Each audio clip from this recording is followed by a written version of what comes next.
For nearly 14 centuries, Muslims have been slaughtering their fellow Muslims.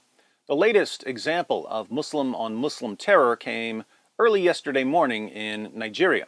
CNN reports at least 50 people were killed on Tuesday in a suicide bomb attack at a mosque in northern Nigeria on the border with Cameroon, police told CNN. The attack happened in the town of Mubi in Adamawa State as worshippers were gathering for the Fajr dawn prayer at around 5:20 a.m. local time, said Othman Abubakar, a police spokesman. The bomber was about 17 years old, Abubakar added. Many more people were injured and taken to nearby hospitals. So far, no one has claimed responsibility for the attack, but over the past 8 years, jihadist group Boko Haram has carried out hundreds of deadly attacks on mosques, schools, markets, and churches in northern Nigeria. Despite nearly 14 centuries of Muslim-on-Muslim violence, Western politicians and reporters regularly assure us that Muslims who kill other Muslims aren't real Muslims because a real Muslim would never kill a fellow Muslim. Somehow, Islamic terrorist groups never seem to get that memo. This raises the obvious question: why have Muslims been killing their fellow Muslims for nearly 14 centuries? Let me give you 4 reasons. First, Muhammad ordered his followers to kill apostates, people who leave Islam. In Sahih al-Bukhari 69:22, Muhammad declares, "Whoever changed his Islamic religion, kill him." Second, Muhammad promised his followers that they would be rewarded in paradise for killing apostates. In Sahih al-Bukhari 69:30, he proclaims, "During the last days there will appear some young foolish people who will say the best words, but their faith will not go beyond their throats," i.e. they will have no faith, "and will go out from," i.e. leave their religion as an arrow goes out of the game. So wherever you find them, kill them, for whoever kills them shall have reward on the day of resurrection. So, if you want to get extra virgins in paradise, you can get your extra virgins by killing apostates. Not according to David Wood, according to Muhammad. Third, Muhammad and the Quran set the apostasy bar extremely low. In other words, Muhammad and Allah made it extremely easy to accuse someone of apostasy in Islam. In the hadith we just read, Muhammad refers to young foolish people who will say the best words, but their faith will not go beyond their throats, i.e. they will have no faith. We tend to think of apostasy as officially renouncing one's religion. But Muhammad commands his followers to kill people who are saying the right words, but whose faith doesn't go beyond their throats. These aren't people who renounce Islam. These are people who claim to be Muslims, but don't have any real faith. Muhammad orders his followers to kill them. How do we know whether a Muslim has real faith, according to the Quran? Surah 4, verse 65, "But know by your Lord, they can have no faith until they make you, O Muhammad, judge in all disputes between them, and find in themselves no resistance against your decisions, and accept them with full submission."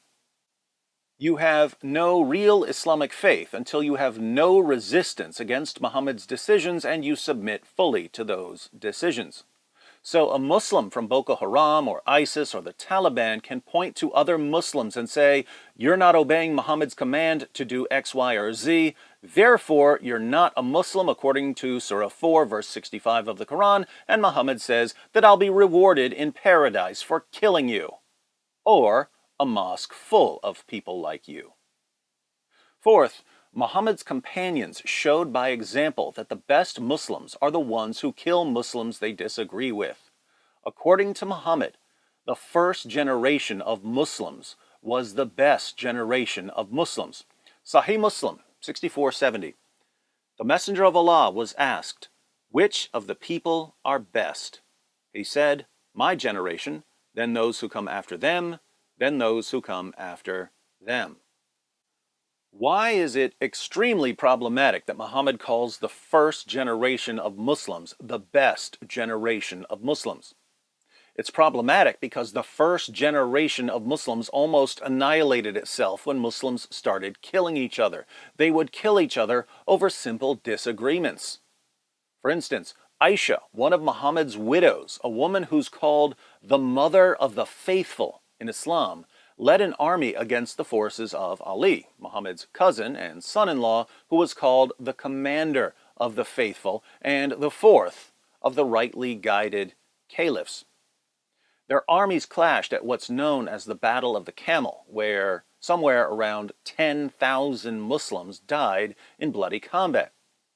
They weren't killed by Christians. They weren't killed by Jews. They weren't killed by atheists. They weren't killed by pagans. They were killed by their fellow Muslims. That's how the first generation of Muslims handled their disagreements. They slaughtered each other.